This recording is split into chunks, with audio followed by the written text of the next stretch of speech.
The auditorium fell silent as the announcement echoed through the speakers. And the winner of the International Youth Poetry Award is Daniel Kim from Lincoln High School. Brandon Huntington's face turned white as snow. His hands gripped the armrest of his seat so hard his knuckles went pale. Just 3 months ago, he had stood in front of the entire cafeteria, mimicking Daniel's voice, making everyone laugh at the way Daniel pronounced certain words. Brandon had called it, "that funny broken English thing," and said Daniel would never amount to anything with that accent. Now, Daniel was walking onto the stage in front of thousands of people from around the world. The award in the presenter's hands was worth $50,000. But that wasn't what made Brandon freeze in his seat. It was what the presenter said next. Daniel's poem, written entirely in his native Korean accent and translated into English, has touched the hearts of millions worldwide. His unique voice and perspective have shown us that our differences are not weaknesses, they are our greatest strengths. The crowd erupted in applause. Daniel's parents were crying in the front row. The cameras flashed like lightning. And Brandon sat there, unable to move, unable to breathe, as he realized that the very thing he had mocked was now being celebrated on the world's biggest stage. But how did it all start? How did a boy everyone made fun of become the winner of the most prestigious award in youth poetry? Let me take you back to where it all began. 3 months earlier, Daniel Kim had just transferred to Lincoln High School. It was his first day and he was nervous. Daniel had moved to America from South Korea only 2 years ago. He spoke English well, but his accent was still strong. Some words came out differently than how other kids said them. The letter R sometimes sounded like L. The rhythm of his sentences followed a different beat. Daniel walked into his first class, Advanced English Literature. He loved reading and writing. Back in Korea, he had won several writing competitions. But here everything felt different. The teacher, Mrs. Patterson, smiled warmly at him. "Class, we have a new student today. Daniel, would you like to introduce yourself?" Daniel stood up slowly. His heart was pounding.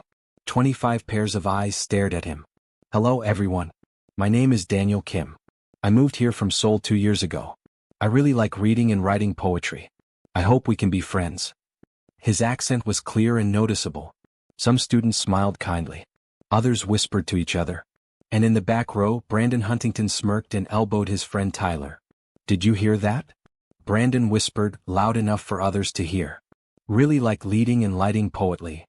A few students giggled. Daniel's face turned red, but he sat down and tried to ignore it. Brandon Huntington came from the wealthiest family in town. His father owned 3 car dealerships and his mother was a lawyer. Brandon wore designer clothes, drove a brand new car that his parents bought him for his 16th birthday, and never let anyone forget that he had money. He was popular, athletic, and used to getting whatever he wanted. Over the next few weeks, Brandon made it his mission to mock Daniel whenever he could. In the cafeteria, Brandon would repeat Daniel's words in an exaggerated accent. In the hallways, he would make jokes about people who can't speak properly. His friends laughed along and soon, other students started joining in. Daniel tried to ignore it. He focused on his schoolwork. He spent his lunch periods in the library, reading books and writing poetry in his notebook. He had learned long ago that words on paper couldn't hurt him the way spoken words could. But Brandon didn't stop. He got bolder. One day in English class, Mrs. Patterson assigned everyone to read a poem aloud. When it was Daniel's turn, he stood up and began reading a poem by Robert Frost. His accent was there, but his emotion and understanding of the poem were beautiful. He read with feeling, with passion. When he finished, Mrs. Patterson clapped. "That was wonderful, Daniel. You really understood the heart of that poem." But before Daniel could sit down, Brandon raised his hand. "Mrs. Patterson, I couldn't really understand what he was saying. Maybe next time he could just write it down instead? It's kind of hard to follow with, the accent." The class went quiet. Mrs. Patterson's smile disappeared. "Brandon, that's enough." Daniel read beautifully. "Perhaps you should focus more on the meaning of the words than how they sound." Brandon shrugged and leaned back in his chair, but he wasn't done. After class, he cornered Daniel in the hallway. "Hey Daniel, no hard feelings, right? I'm just trying to help you out. If you want to fit in here, you might want to work on your English. Maybe take some speech classes or something." Daniel looked at Brandon directly. "My English is fine. Just because I sound different doesn't mean I'm wrong." Brandon laughed. "Whatever you say, man. Good luck with that attitude." As Brandon walked away, his friend Tyler called out, "Yeah, good luck." They both burst out laughing. Daniel stood there alone in the hallway, his hands shaking. He wanted to yell. He wanted to fight back. But instead he went to the library and opened his notebook. He began to write. The words poured out of him, all the anger, all the hurt, all the frustration. But as he wrote, something changed. The anger transformed into something else. Into power. Into beauty. He wrote about being caught between two worlds. About having two languages dancing in his head. About how his accent wasn't a flaw, it was a bridge between cultures. It was proof that he had lived two lives, spoke two tongues, and carried two homes in his heart. When he finished writing, he looked down at the pages and realized he had written something special. Something true. That night, Daniel's mother noticed he was quiet at dinner. "Is everything okay at school?" she asked in Korean. Daniel nodded. "It's fine, Mom." But his mother knew better. She had noticed the sad look in his eyes over the past few weeks. "Daniel, I know it's hard being different. Your father and we have accents too. People sometimes treat us differently because of it. Doesn't it bother you?" Daniel asked. His mother smiled. "At first it did. But then I realized something. My accent tells a story. It says I was brave enough to leave everything I knew and start over in a new country. It says I learned a whole new language as an adult, which is one of the hardest things a person can do. Your accent tells the same story, Daniel. It's not something to be ashamed of. It's something to be proud of."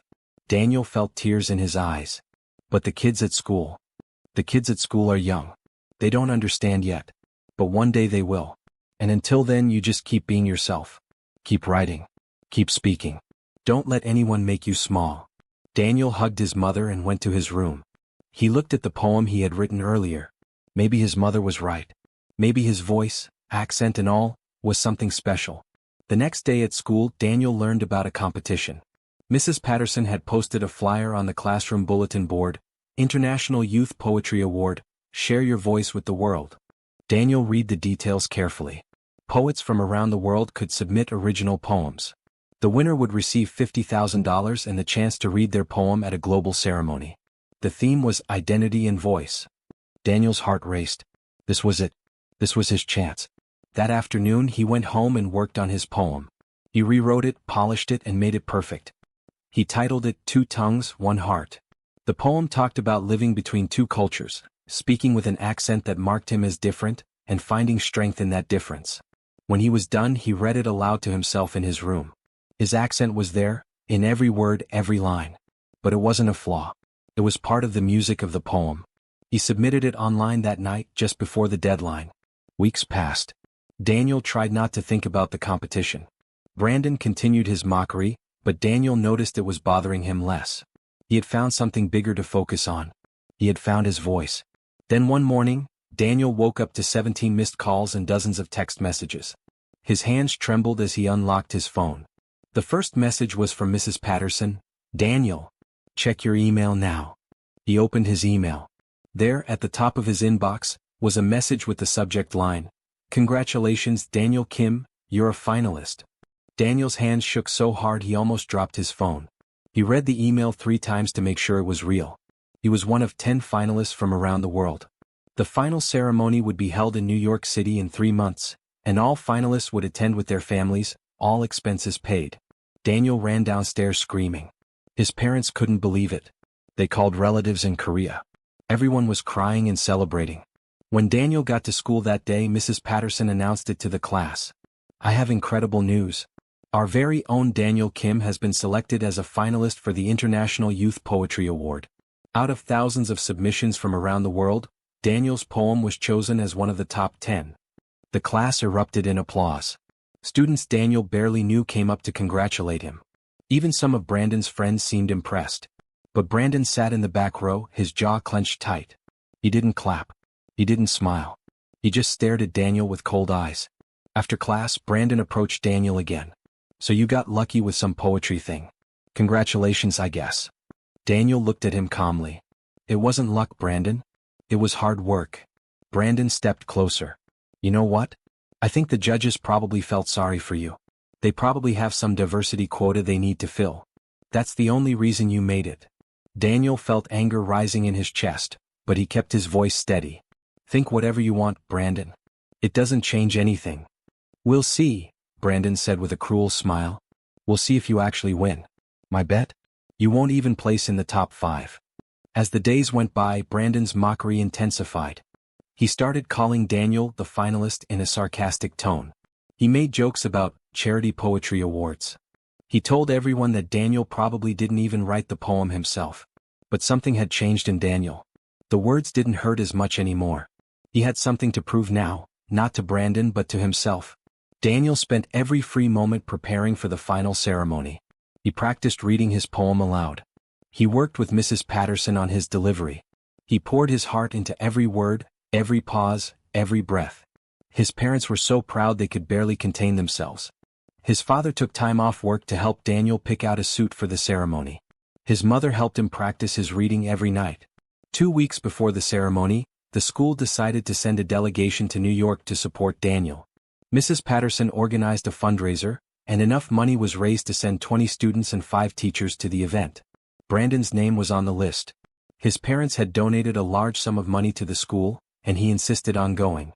"I want to see this," he told his friends. "I want to be there when he loses." The day of the trip arrived.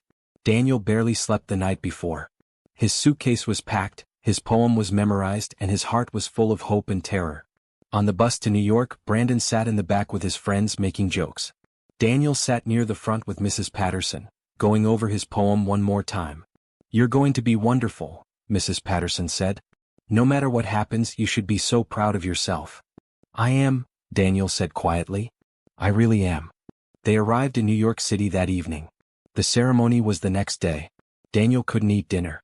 He went to his hotel room and practiced his poem 50 more times until his mother made him go to sleep. The next morning arrived cold and bright. Daniel put on his new suit. He looked at himself in the mirror and barely recognized the confident young man staring back at him. At the auditorium, Daniel saw the other finalists. There were poets from Japan, Brazil, Kenya, France, India, and 4 other countries. They all looked nervous and excited. They all had stories to tell. The ceremony began. One by one, the finalists read their poems. Each one was beautiful and powerful. Daniel's heart pounded in his chest. When would they call his name? Finally, the presenter stepped forward. "And now, from the United States, please welcome Daniel Kim." Daniel walked onto the stage. The lights were blinding. He could see his parents in the front row holding hands. He could see Mrs. Patterson wiping tears from her eyes. And in the middle section he could see Brandon, arms crossed, waiting for him to fail. Daniel took a deep breath. He began to read his poem. His accent was there, clear and unmistakable. But as he read, something magical happened. His accent wasn't a weakness. It was music. It was rhythm. It was the sound of 2 worlds coming together in one voice. The audience was completely silent. Some people had tears in their eyes. When Daniel finished, there was a moment of perfect quiet, and then the auditorium exploded in applause. Daniel walked off stage in a daze. Had that really just happened? Then came the wait. The judges deliberated for 30 minutes. Daniel sat backstage with the other finalists, his hands shaking. Finally, the presenter returned to the stage. "Ladies and gentlemen, we have our winner." And that's when everything changed. That's when Brandon's world came crashing down. That's when the boy who had mocked Daniel's accent learned the hardest lesson of his life. And the winner of the International Youth Poetry Award is Daniel Kim from Lincoln High School. Daniel couldn't move. For 3 full seconds he just stood there backstage, frozen. The other finalists were hugging him, pushing him forward, congratulating him. But his legs felt like they were made of stone. "Go, Daniel. Go," the girl from Brazil said, laughing and crying at the same time. Daniel finally stumbled forward onto the stage. The lights were even brighter than before. The applause was like thunder. He walked toward the presenter and his legs almost gave out twice. This couldn't be real. This had to be a dream. The presenter, a famous poet named Margaret Chin, smiled warmly and handed him a crystal trophy that was so heavy Daniel almost dropped it. Then she handed him an envelope. $50,000, she said into the microphone. But more importantly, a voice that the world needed to hear. Daniel's hands were shaking so badly he could barely hold the trophy. Margaret put her hand on his shoulder. "Would you like to say a few words?" Daniel looked out at the audience. He found his parents first. His mother was sobbing. His father had his arm around her and tears were streaming down his face too. Then he saw Mrs. Patterson, who was clapping so hard her hands must have hurt.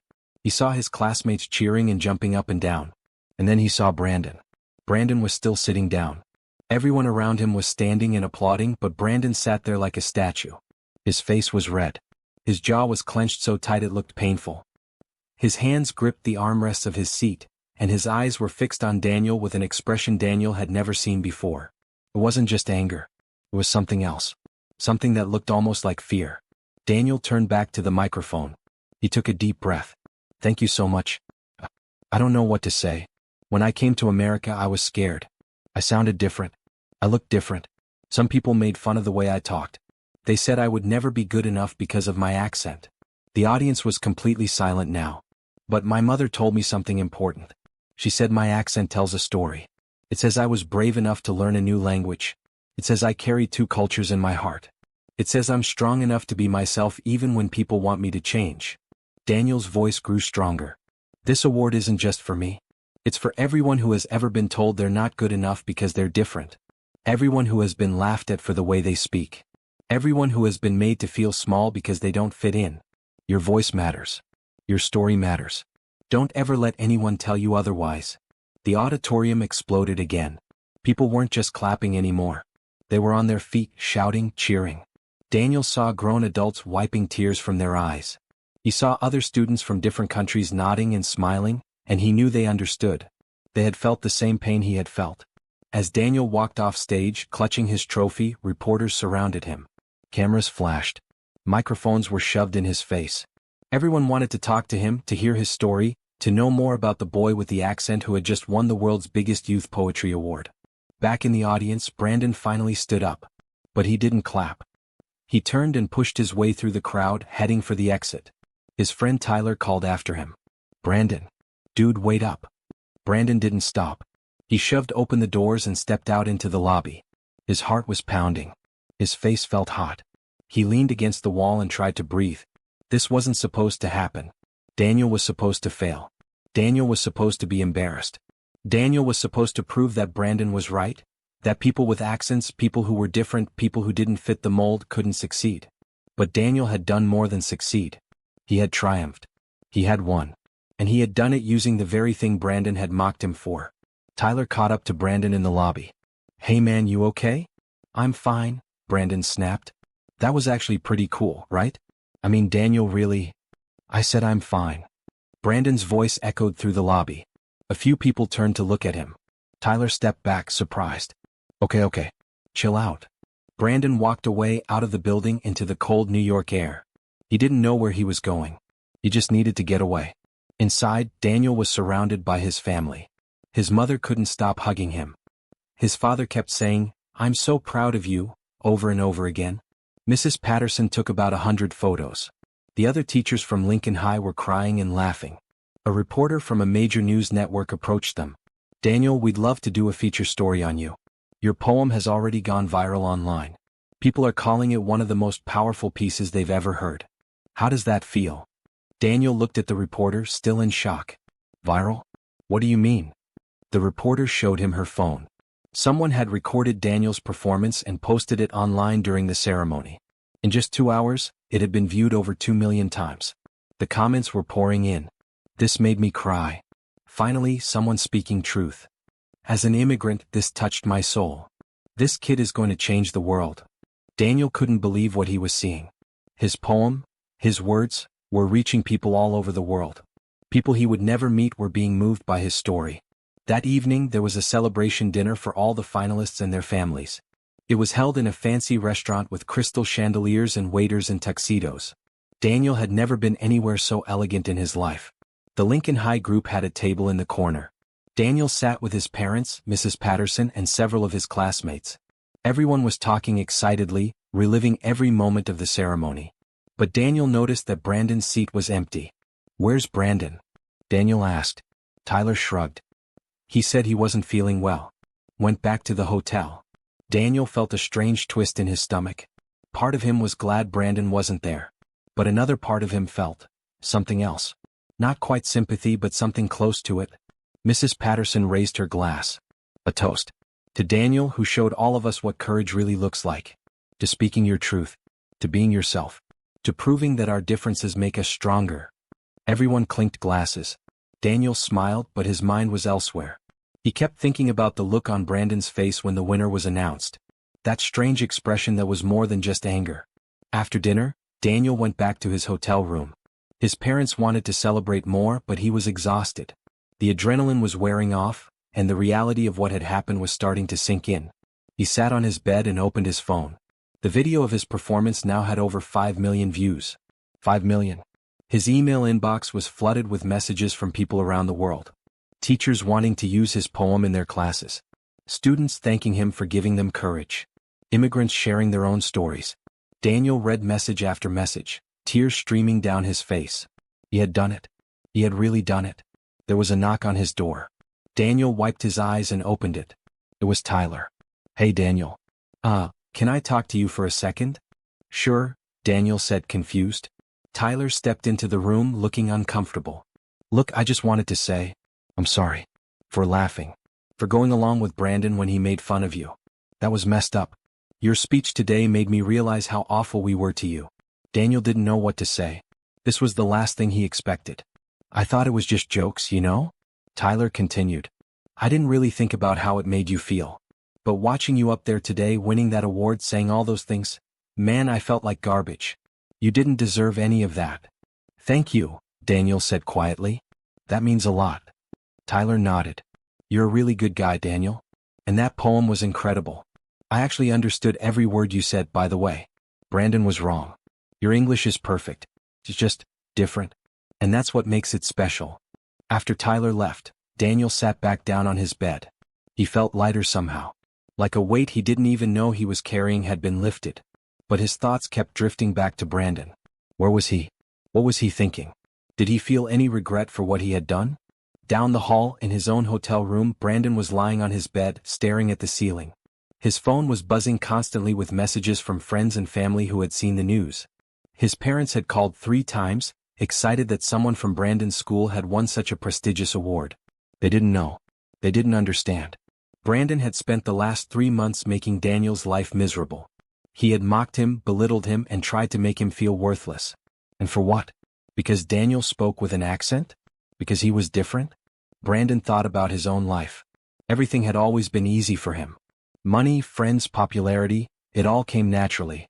He had never had to work hard for anything. He had never had to prove himself. He had never had to be brave. But Daniel? Daniel had moved to a new country, learned a new language, faced mockery and cruelty every single day. And still he had the courage to be himself, to use his voice, to share his story with the world. Brandon felt something he hadn't felt in a long time. Shame. Real deep shame. He picked up his phone and opened social media. Daniel's video was everywhere. Every major news outlet was sharing it. Famous poets were commenting on it. Even celebrities were posting about it. And in every single comment section, people were talking about how brave Daniel was. How powerful his message was. How important it was for young people to hear voices like his. Brandon read comment after comment, and each one felt like a punch to the gut. This is what real strength looks like. Imagine being this talented and this humble.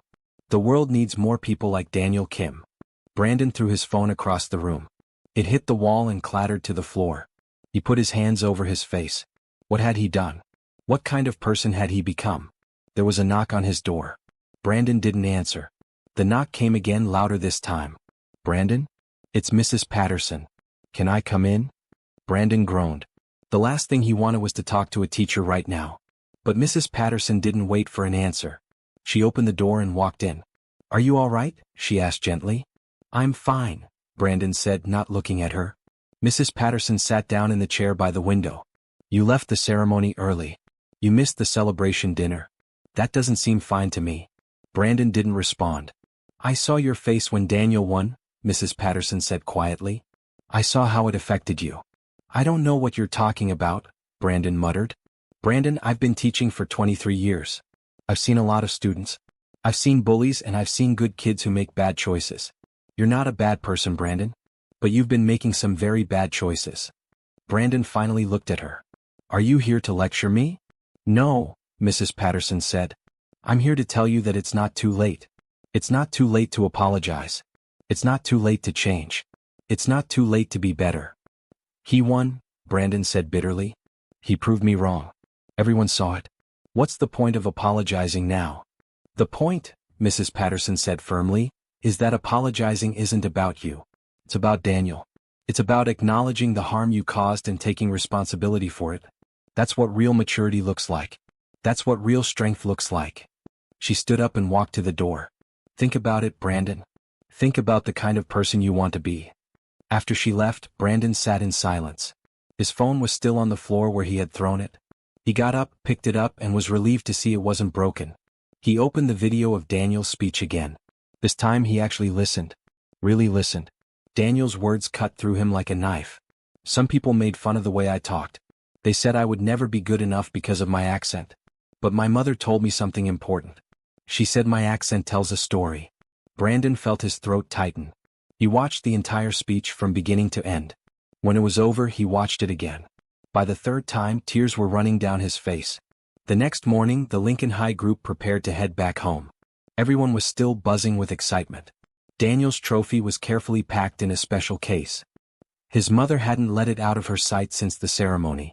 As they gathered in the hotel lobby, Brandon appeared. He looked terrible, like he hadn't slept at all. His eyes were red and his usually perfect hair was messy. He walked straight toward Daniel. The lobby went quiet.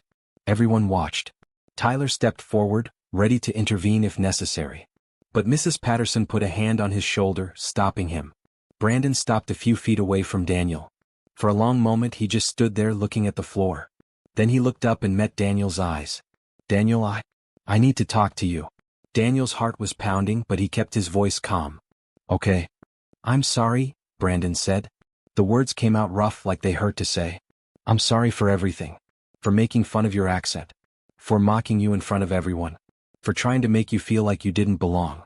It was cruel and it was wrong and I have no excuse for it. The lobby was completely silent. Everyone was staring. Brandon's face was red, but he didn't look away from Daniel. You were right, Brandon continued. Your English is fine. Better than fine. You won an international award. You moved people all over the world with your words. And I tried to tear you down for it because I was jealous. Jealous? Daniel said, surprised. Yeah, Brandon said, his voice breaking slightly. Everything has always been easy for me. I've never had to work for anything. I've never had to be brave. I've never had to prove myself. But you're the bravest person I know. You came to a new country, learned a new language, and stayed true to yourself even when people like me tried to break you down. You're everything I'm not. Daniel didn't know what to say. He had imagined this moment 100 times. Brandon apologizing, admitting he was wrong. But now that it was happening, it felt different than he thought it would. It didn't feel like victory. It just felt sad. I don't expect you to forgive me, Brandon said. I just needed you to know that I'm sorry. And that you were right. Your accent isn't something to be ashamed of. It's part of what makes you amazing. Brandon turned to walk away, but Daniel's voice stopped him. Brandon, wait. Brandon turned back around. Daniel took a deep breath. I forgive you. Brandon's eyes widened. What? I forgive you, Daniel repeated. What you did hurt. It hurt a lot. But holding on to anger and resentment, that hurts too. You apologized. You meant it. I can see that. So I forgive you. Brandon's face crumpled. Tears started streaming down his cheeks and he didn't try to hide them. Thank you, he whispered. Thank you so much. Mrs. Patterson was crying. Several students were crying. Even Tyler was wiping his eyes. Daniel stepped forward and extended his hand. Brandon looked at it for a moment, then took it. They shook hands and somehow, it felt like more than just a handshake. It felt like an ending and a beginning at the same time. As they boarded the bus back home, Daniel sat in his usual seat near the front. But this time, Brandon asked if he could sit next to him. Sure, Daniel said. They rode in silence for a while. Then Brandon spoke. Can I ask you something? Yeah. How did you do it? How did you stay strong when everyone was against you? Daniel thought for a moment. Not everyone was against me. My parents believed in me. Mrs. Patterson believed in me. And most importantly, I believed in myself. I knew my voice mattered even if others didn't see it yet. Brandon nodded slowly. I want to be better. I want to be the kind of person who builds people up instead of tearing them down. I don't know how, but I want to try. That's a good start, Daniel said. As the bus rolled down the highway heading home, Daniel looked out the window. Everything had changed in just a few days. He had won an award. He had forgiven his bully. He had found his voice. But the biggest surprise was still waiting for him back at Lincoln High School. Something that would change everything, again. Something that would test both Daniel and Brandon in ways neither of them could imagine. Because winning the award was just the beginning. The real challenge was about to start. When the bus pulled into Lincoln High School's parking lot, Daniel wasn't expecting what he saw. There were people everywhere. Hundreds of them. Students, teachers, parents, and even people from the community held signs and banners that read, "Welcome home, Daniel," and "Lincoln High's Poetry Champion," and "Your Voice Matters." The local news vans were parked along the street. Cameras were set up. Reporters were waiting. Daniel's mouth fell open. "What is all this?" Mrs. Patterson smiled. "Daniel, you're a celebrity now. This town is proud of you." As Daniel stepped off the bus, the crowd erupted in cheers. Someone started chanting his name. "Daniel, Daniel, Daniel." Others joined in until the whole parking lot was shaking with the sound. Daniel's parents got off the bus behind him, both of them crying again. His mother squeezed his hand. "Look what you've done, my son. Look how many people you've inspired." The principal, Mr. Henderson, pushed through the crowd. He was a tall man with gray hair and a usually stern face, but today he was grinning from ear to ear. "Daniel Kim. Congratulations, young man. We are so incredibly proud of you." He shook Daniel's hand vigorously. "We've prepared a special assembly in your honor. The whole school is waiting inside." Daniel felt overwhelmed. He had never been the center of attention like this. Part of him wanted to run and hide. But another part, the part that had just won an international award, stood tall and smiled. Brandon got off the bus and immediately disappeared into the crowd. Nobody noticed him. All eyes were on Daniel. As Daniel walked toward the school building, students he had never spoken to came up to congratulate him. Teachers hugged him. Parents thanked him for inspiring their children. One woman, tears in her eyes, told him her daughter was an immigrant from Vietnam and had been bullied for her accent. After watching Daniel's speech, she had gained the courage to join the debate team. "You gave her hope," the woman said. "You gave us all hope." Daniel didn't know what to say. He just nodded and tried not to cry. Inside the gymnasium, every single seat was filled. There must have been 1,000 people there. A large banner hung from the ceiling. "Congratulations, Daniel Kim, International Poetry Champion." When Daniel walked in, everyone stood up. The applause was deafening. Daniel walked down the center aisle toward the stage and people reached out to shake his hand, pat his back, and congratulate him. He saw students he recognized, students who had laughed when Brandon mocked him. Now they were cheering for him. On stage, Mr. Henderson took the microphone. "Ladies and gentlemen, students, faculty, and honored guests, today we celebrate not just a victory, but a testament to courage, perseverance, and the power of staying true to yourself.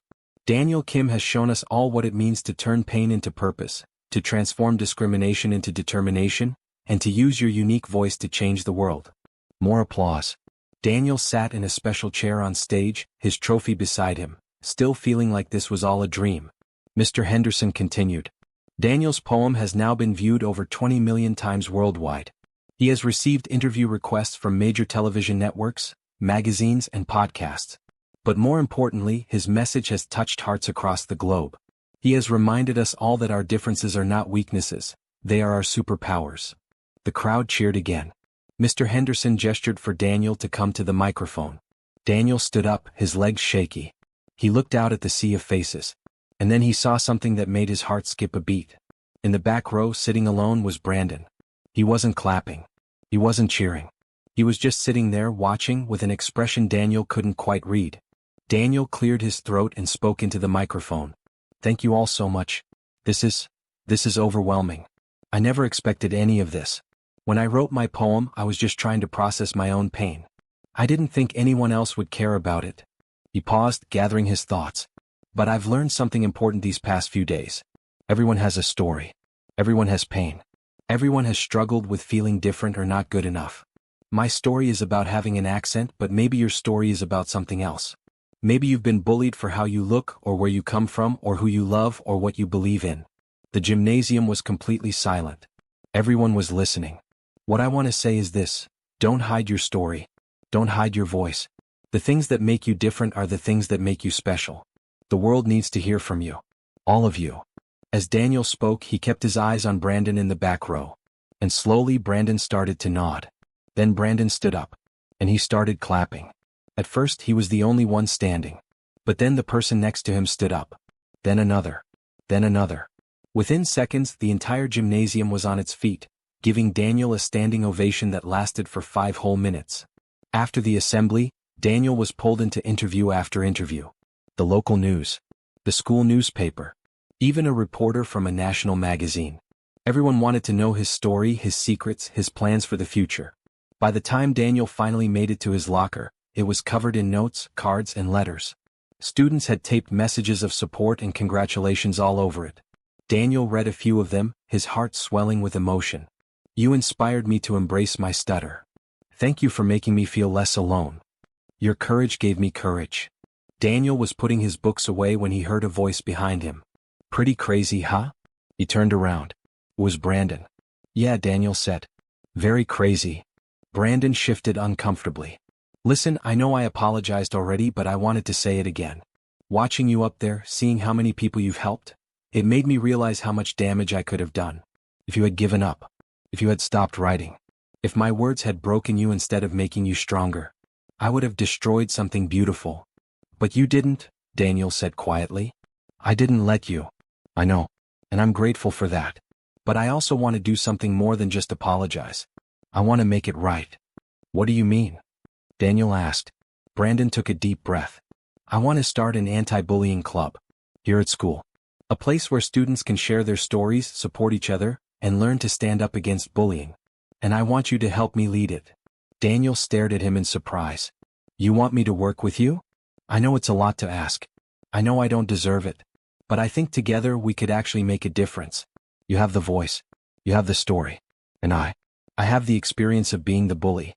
I know how they think. I know why they do it. Maybe I can help other kids like me choose a different path." Daniel thought about it for a moment. Part of him wanted to say no. Working with Brandon seemed complicated and messy. But another part of him, the part that had just told 1,000 people to use their voices, knew this was an opportunity to actually practice what he preached. "Okay," Daniel said. "Let's do it." Brandon's face lit up with genuine joy. "Really? You mean it?" "Yeah. But on one condition." "Anything. You have to be honest, really honest. If we're going to help other people, you need to be willing to share your own story. Why you bullied me. What was going on inside your head. What made you change. Can you do that?" Brandon hesitated. Daniel could see the fear in his eyes. But then Brandon nodded. "Yes, I can do that. It's going to be hard, but I can do it." They shook hands again. And this time it felt different. This time, it felt like the beginning of a real friendship. Over the next few weeks, things moved incredibly fast. Daniel appeared on 3 national television shows. His poem was published in major newspapers and magazines. Schools across the country started using it in their curriculum. He received thousands of letters from students thanking him for his courage. The $50,000 prize money was more money than Daniel's family had ever had at once. His parents wanted to save it for his college education, but Daniel had other ideas. He donated $10,000 to Lincoln High School's English department to fund creative writing programs. He donated another $10,000 to organizations that helped immigrants and refugees. The rest he put into a college fund just like his parents wanted. Meanwhile, Brandon kept his word. He and Daniel started the anti-bullying club, and they called it Voices Matter. The first meeting, they expected maybe 10 or 15 students to show up. 75 students came. They filled an entire classroom. Students who had been bullied. Students who had been bullies. Students who had witnessed bullying and felt guilty for not speaking up. Everyone had a story. Everyone needed to be heard. Brandon stood up in front of the group, and Daniel could see his hands shaking. "Hi everyone. My name is Brandon Huntington, and I'm a bully." The room went silent. "I bullied Daniel Kim for months. I made fun of his accent. I tried to make him feel worthless. I did it because I was insecure, jealous, and ignorant. I did it because I thought putting someone else down would make me feel better about myself. I was wrong." Brandon's voice cracked, but he kept going. "I'm not here to make excuses. I'm here to take responsibility. And I'm here to make sure no one else makes the same mistakes I did. Bullying isn't just mean. It's destructive. It can destroy lives. I'm lucky that Daniel was strong enough to survive it. But what if he hadn't been? What if my words had been the thing that broke him?" Several students were crying now. Brandon wiped his eyes. "So I'm asking all of you, whether you've been a bully or been bullied or just stood by and watched, join us. Let's make this school a place where everyone feels safe to be themselves. Where everyone's voice matters." The room erupted in applause. Students came forward to share their own stories. A girl named Sarah talked about being bullied for her weight. A boy named Marcus shared his experience of being mocked for having 2 moms. Another student, Emma, talked about bullying someone in middle school and the guilt she still carried. For 2 hours, students talked, cried, and supported each other. By the end of the meeting, everyone felt lighter. Like they had been carrying heavy weights and finally got to put them down. Daniel stood up last. This is just the beginning. We're going to meet every week. We're going to support each other. We're going to change the culture of this school. Because every single person in this room has value. Every single person deserves respect. And every single voice matters. The club became the most popular club at Lincoln High. Within a month, they had over 200 members. They started organizing events, assemblies about kindness, workshops on standing up to bullies, support groups for students who needed to talk. Brandon transformed before everyone's eyes. The arrogant, cruel boy who had mocked Daniel was gone. In his place was someone thoughtful, humble, and dedicated to making amends. He spent hours every week working on the club, organizing events, and talking to students who were struggling. One day, about 2 months after the award ceremony, Brandon and Daniel were sitting in the library, planning their next event. Brandon looked up from his notebook. "Can I ask you something personal?" "Sure," Daniel said. "Do you ever still get angry at me? When you think about what I did to you?" Daniel thought about it carefully. "Sometimes. Not as much as before. But yeah, sometimes I remember how it felt to be laughed at every day and I feel that anger come back." Brandon nodded sadly. "I understand. I deserve that. But here's the thing," Daniel continued. "Anger is exhausting. Forgiveness doesn't mean forgetting what happened. It doesn't mean what you did was okay. It just means I'm choosing not to let it control my life anymore. I'm choosing to move forward." "You're a better person than I am," Brandon said quietly. "No," Daniel said. "I'm just a person who decided to turn pain into something positive. You're doing the same thing now. That takes courage too." As spring turned into summer, Lincoln High School became known throughout the state for its anti-bullying program. Other schools reached out asking how they could start similar clubs. Daniel and Brandon were invited to speak at educational conferences. They shared their story, the bully and the bullied now working together to create change.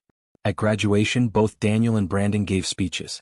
Daniel talked about finding your voice. Brandon talked about the power of change and redemption. When they finished, the entire audience stood and applauded for 10 minutes straight. After the ceremony, as students threw their caps in the air and families took photos, Daniel and Brandon stood together on the steps of Lincoln High. "We did it," Brandon said. "We actually made a difference." "Yeah," Daniel agreed. "We did." Brandon turned to Daniel. "I know I've said this before, but thank you. Thank you for giving me a second chance. Thank you for showing me what real strength looks like. You changed my life, Daniel. You saved me from becoming someone I would have hated." Daniel smiled. "You changed your own life, Brandon. I just gave you the opportunity. You did the work." They stood there for a moment, looking out at their classmates celebrating. Then Brandon said, "So what's next for you? I know you got accepted to every college you applied to." "I'm going to Columbia," Daniel said. "Their creative writing program. I want to keep writing. Keep telling stories. Keep using my voice." "You're going to change the world," Brandon said with certainty. "Maybe," Daniel said. "But I think I already did. We both did.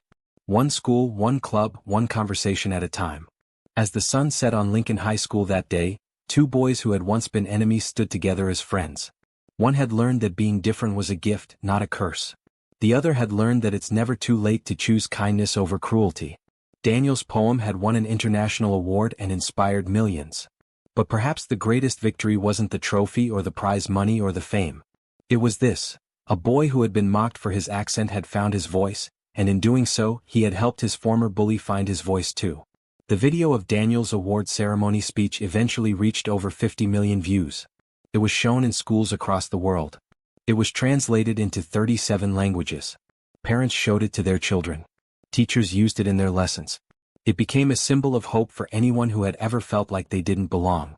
And every time someone watched it, every time someone was moved by it, every time someone found the courage to embrace their differences because of it, Daniel's message spread a little further. Your voice matters. Your story matters. Don't ever let anyone tell you otherwise. Years later, people would ask Daniel what the most important moment of his life was. Was it winning the award? Was it the standing ovation? Was it seeing his poem go viral? And Daniel would always say the same thing: the most important moment was when I forgave Brandon. Because that's when I learned that healing isn't just about overcoming the people who hurt you. It's about helping them overcome the parts of themselves that made them want to hurt you in the first place. Brandon would go on to become a counselor, dedicating his life to helping young people deal with their insecurities before they turned into cruelty. He would tell his story to thousands of kids, always starting the same way: "My name is Brandon Huntington and I used to be a bully." Daniel would become an award-winning poet and author, writing books that gave voice to the voiceless and hope to the hopeless. His first book, titled Two Tongues, One Heart, would become a bestseller and would be required reading in schools across the country. But more than anything else, they would both be known for starting a movement. Voices Matter clubs spread to over 5,000 schools worldwide. Millions of students found support, healing, and friendship through these clubs. Bullying rates dropped in schools that implemented the program. Lives were saved.